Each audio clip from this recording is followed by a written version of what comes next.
larger than life. It is called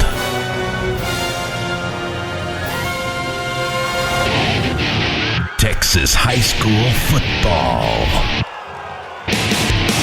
Only one show can bring the greatest sport from the greatest state into focus. Lone Star Gridiron. Hi there, Chris Daly, Lone Star Gridiron. I am so pleased to bring to you this inductee to the Texas High School Football Hall of Fame for the class of 2024. All right, everybody join me in welcoming Cory Redding to the show. How are you doing, Cory? Doing good. Good. So before we talk about all the fun stuff you did in football, where'd you grow up? I grew up in Houston, Texas, east side of Houston, in a community called Galena Park, North Shore area. So you were born and bred North Shore. Mm-hmm. Born and bred, yep. I lived off of Maxey Road for a number of years when I was younger, and then we moved over into the Wallaceville, Uvalde area, where we settled throughout my middle school and high school days. Nice. And was it always football? Was that your focus, or like everyone else, at that era? You know what? It was just sports. You know, growing up, really wasn't involved in organized team sports. My mother didn't have the means for us to, pay for select things like that. Sure. And so we would just go out in the street and just play baseball if we can, football. We would race each other. So track, throw the ball in the air. What was it? Kill a man with the ball. Right. We had fun with that. So we just played games. And then when I reached the 7th grade, that's when I was old enough to play team sports. And then football was the thing, right? Everybody was in football. And then once football was over, you had to do track and field just to stay in athletics. And so it was football and track for the majority of my young career. And then I tried basketball 8th grade, and then I fouled out pretty much all the games I played in. And my coach told me at the end of the season, he was like, son, I think football is for you. It's for basketball is not. Yeah, you got the basketball height. Yeah. And not the mentality of I was just too coachable. He told me I played the 5, so I was a center. And he said, this is your paint. Don't let anyone in the paint. Yeah. And I said, okay. So anybody try to come in, I throw the forearm and foul them. So I would foul out almost every game. But I did what he told me to do. That's right. That's right. You get in trouble for being too coachable. Hey, it's all good. Nice. So, but talk about high school football then, because that's where you kind of really, shone. Yeah, I mean, it was just, it was just the thing that we just, as young kids in the North Shore community did, you know, to get off the streets, to stay out of trouble, to utilize your skills and talent, you join a football team. And, that's where I learned that even though I was tall, lanky, and skinny, I had some speed to myself and I had a little bit of strength. And with coaching and with sound direction, discipline, and most of all, structure in our community, fortified my body to a point to where I could be dominant on the field, and really didn't turn the light bulb on for me that I was really good at this thing and could do something greater than just high school, go to college. Yeah. Didn't happen until my junior year. I was just say, and you didn't play center in high school. No. So I started out at tight end and defensive end my freshman year. And then my sophomore year, fully played the position of defensive end. And then my junior year, I went to linebacker, middle linebacker. And then my senior year, they moved me to will linebacker just so I could chase things down from the backside and stop things coming from the front side. And so I was able to be productive on both ends of the game. Yeah, and what did you enjoy better at that age? Was it defense or offense? I enjoyed defense. Even though I was, of course, I can run. I can catch a little bit. I wasn't a great catcher, but I didn't like getting hit. Yeah. And when I played defense, man, I just loved pinning my ears back and just hitting the man with the ball. And so, again, that took me to my childhood days, throw the ball up in the air, catch it, I'll go knock them out. So defense is really where I shine. Yeah. Nice. And then talk about how the team did while you were a Mustang. I mean, we started out in 95 as my freshman year, was really building the blocks to a championship team that followed in 2000, 2003, I think, 2004. And but those years, 95, 96, was like building blocks. And we had a great team in 96. I was a sophomore on the varsity in 96. And we went 13-1, I think, 13-2, and went to the state semifinals, and we lost to Converse Justin. But that started the whole 10 game winning every single year. I mean, we would win our district, and no matter if it was 22-5A, 23-24, it didn't matter. Whatever 5A they put us in, we were dominant. And, we had a lot of talent in that area, but that talent could only do so much with the discipline and structure that David Amon and his coaching staff brought in, and that attitude of just earn the right to win. Where you live, these streets are not going to give you anything. You have to earn it, right? Every day you have to earn it. Even when you hurt, you still got to earn it, right? And so we just took that motto and just ran with it. Yeah, and then I guess talk about your recruiting process. Who did you talk to, and how did you decide? Oh man, the recruiting process was stressful. But I had my brother is 17 months older than I, Chris Redding, and so I went through the recruiting process with him before I had to go through it, right? So I was a junior watching him go through it his senior year. And so I understood the do's and don'ts. I understood how to set my boundaries to these coaches so I could sleep at night. Heck, we were getting phone calls at 1 a.m, and we're asleep, and because these coaches on different time schedules, and my mom would get upset, my brother. So I realized that I had to set boundaries with these coaches. I understood that I couldn't go everywhere, so I had to focus on which colleges I would like to go and play for, who's doing what, and what conference I want to play in. And then at that point, understand the coach, because I'm going to be with this guy for the next 4 years. And so is he a good guy? Can I trust him? Is he, a family man, that sort of thing? So I learned all that stuff my junior year. So by the time I reached my senior year, I was ready. I was ready, and I attacked it. I was highly sought out. So everyone in the country wanted me. I had big U-Haul boxes of letters from colleges I never even knew existed. Right. And, but, I made my choices and went to Colorado, went to Arizona, went to Texas, went to A&M, went to, just all these different visits, and then boarded down to Texas at the end. Yeah. And what was life like on the 40 acres? Stressful. Yeah. Coming from Little North Shore. Right, because now you're going into a bigger. One of 50,000 students on this campus, and my day starting at 6 a.m, where you got to wake up at 5:30 to be in the weight room by 6, and then classrooms from 8 to 2, and then you got to squeeze in lunch, and at that point you're watching film from 2 to 4, and then you go to practice from 4 to 6, something like that, 5 to 6:30, and then after that you shower and eat, and then study hall, and then you're back in the bed at 10 o'clock, 11, doing it all over again the next day. That was a lot. I mean, coming from an 18-year-old kid from high school, all I had to do was just focus on football, school, and then go home. This was like a job, and it was hard to navigate. But again, on 40 acres, they, supplied you with a lot of resources, all of the academic advisors and the tutors and, the teachers and counselors. So all of those people really help navigate you through those difficult times to figure out how to best manage your time to be effective in the classroom as well as dominant on the field, because that's the reason why you're there. Right. And which coaches did you personally connect with? Well, of course, Mac Brown, connected with him. But my defensive line coach, Hardy McQuarrie, a.k.a. Chili Man, don't never forget it.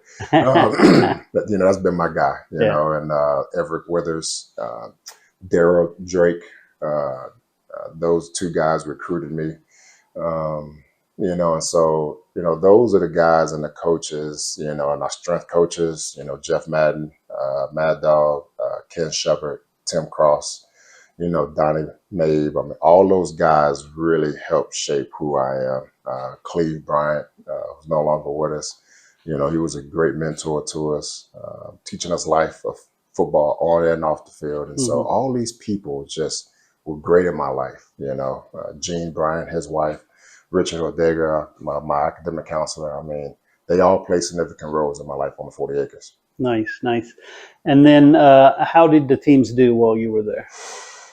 I remember, just all the hype coming in my freshman year. and we played North Carolina, Wolfpack, Yep. NC State. And that was my first game. Coming out the tunnel, 65,000 fans screaming. And we're just like, we're going to go out there and 1-0. I gave up. I'm on the punt team. I gave up 3 block punts on my side to, I believe, Terrence Holt, who was a teammate of mine with the Lions. And he bragged on me for a few years. But anyway, we went out. We lost the first game. But I think we settled with 9 wins that year. And I felt like the world was going to cave in. Like we didn't have a successful season because we had 9 wins. And it was crazy. Yeah. That's when I realized this is Texas. This is different. The expectations are high. And we need to get to a national championship level. We got to win. And from that year moving forward, we had 10 wins and start stacking 11 wins and 12 wins, and getting to bowl games and laying the foundations to what was to come with Vince Young and those guys in 2004 and 2005. So needless to say, I wanted to start out with the W. We didn't, but that really turned the light bulb on to say the expectations is this, that we have to play to that level. And starting from 1999 on to where we are today, we changed that mindset with that #1 recruiting class. All those guys came in and we were like, okay, we gotta do something different. You know, we have to lay the foundation to start bringing some W's back here on campus. Nice. So after that, it was just great. It was just stacking every single year, getting better and getting better. Yeah. Cool. And then I guess take me to the next level. Well, the draft. I mean, what was that like? I was upstairs at the time, girlfriend's house playing Madden with my friends because I didn't want to be anywhere near the living room with all the TVs going. I had a house party and, just invited my close friends and family and didn't know where I was going to go. I got a phone call late first round and then 2 phone calls in the second round and all 3 teams passed. And then I was the 66th pick, the 3rd pick and I guess the 2nd pick in the 3rd round to go to the Detroit Lions. And I was like, okay, great. Now where's Detroit? I had to look on the map to see where's Detroit. And then you realize how cold it is in Detroit. I was like, okay, this is Texas. Oh, Detroit, Michigan is near Canada. I told my mom and my girlfriend and all, I said, we need to go get some warm clothes. I was like, with the Burlingtons and grab big parka jackets and all this stuff. And literally, I didn't know where Detroit, Michigan was located. But then I go there and, again, the mindset was you drafted me, you hired me to come do a job. And so now I'm trying to be the best employee, the best teammate, the best player that I can be. And just navigate my way through being a young adult, not having to go through college and worry about school. Now as I wake up and I go to the facility and then when I'm done, I'm like, what do I do with my time? And so it was a challenge navigating how to live on your own. But after a while, I figured it out. It's pretty good. And, it's just, it's a job, and I understood that, if I signed a 2-year deal, I'm trying to give you all of the best of me for 2 years. If I signed a 5-year deal, I'm giving all the best of me for 5 years. And I'm really trying to cultivate and build relationships, maximize my playing time on the field, and to do everything I can to help the teams win. Right. Playing for the Lions, the Seahawks, the Ravens, Colts, and Cardinals. I played for 5 teams in 13 years. And the first 7, Lions and Seahawks, wasn't as strong. My best record was 7-9. My worst record was 0-16 in those 7 years. But it taught me a lot. And then when I went over to the Ravens in 2010, that's when the winning started. And the latter part of my career was great. With the 2 years, 12-4 with the Ravens, 3 years, 11-5, all 3 years with the Colts, and then finished in Arizona. That record was 13-3 that year. Nice. And so it was great. Knocked on the door of the AFC Championship twice and lost to the Patriots. Knocked on the door of the NFC Championship once, and we lost to the Panthers. And, not the Panthers, Carolina. Yeah, Carolina, Cam Newton and those guys. But yeah, it was a great 13-year career. Yeah. And so what's your, I guess, fondest memory from your NFL days? Being with the guys. Yeah. Just in the locker room, having fun, just taking tape off your ankles and hands and balling them up and challenging guys and baiting guys if you could make the hoop into the trash can. Having rookies sing during training camp. When we're on the planes for road games. When we win, everybody's standing up on the plane. We're all having a good time. Music going. Guys just enjoying themselves. Mm-hmm. Just that brotherhood of men. For that season, it's just strong. That's what I miss: the jokes and the good times and the card games and just the times of just being there for guys. It's nothing like it. I mean, the only thing you can relate it to, I guess, is military. Right. When you go off together and you have one objective to go out and achieve the goal and come back home safe, that sort of thing. That's the mindset you have in football. Mm-hmm. Same thing. Yeah. And how about after your football career? What have you done? The biggest thing is I hung up my cleats and no longer in my mind an elite warrior that's one of 1,900 men in the world that can do this. I'm now a glorified Uber driver for my 13-year-old son. Right, aren't we all? For travel baseball, he is into baseball, track, football, any sport, any season. He's all into it. Yeah. And my middle child, CJ, he's all into drones and computers and audio visual, making movies and things like Mm-hmm. that. And my daughter, she's into acting and pursuing fine arts and very creative. And so all three of my kids keep me busy in everything that they're doing. And that's really what I want to do. Yeah. I just want to be in the lives of my children. Amen. And what they're into, I want to be all in, because football has taken me away from them enough. Didn't really have a desire to coach. I know I can. And I know I probably still will someday, Sure. But right now, when they're still young, in their teenage years, and daddy is still cool. That was my next question. Are you still cool? Daddy is still cool. Because they're at that age. Yeah, I want to be around them as much as possible. Yeah. And I could do other things. I can coach and all of that when they are all 18 and out of my house, and starting their own families. I've done my job. Now I can do what I want to do. So that's it. I just keep all options open. But really just spending time with my wife, traveling with my kids, creating tons of memories, going to Disney as much as possible, and different trips around the world, just trying to vacate and hang out with them as much as possible. I love it. And finally, what does it mean to be inducted into the Texas High School Football Hall of Fame? It's pretty special. It's pretty special because, when you're 15, 16, 17, 18 years old, you're out there playing football. You don't think about this day, No. You're just thinking about going out there having fun with your friends. Yeah. I mean, at the end of the day, when all the X's and O's are done, good plays and bad plays, doesn't matter. It boils down to just, it's a kid's game. Yep. It's a kid's game played at a very high level. And I was pretty good at it. But I was good because I had great teammates around me too. I mean, we had a ton of talent in that community. And these guys went off to play, college and also pro ball, some of my teammates in high school. And so to look back and see all the good times we had with them and how it led up to today, this weekend, it's a very special and very humbling feeling to have and to be a part of.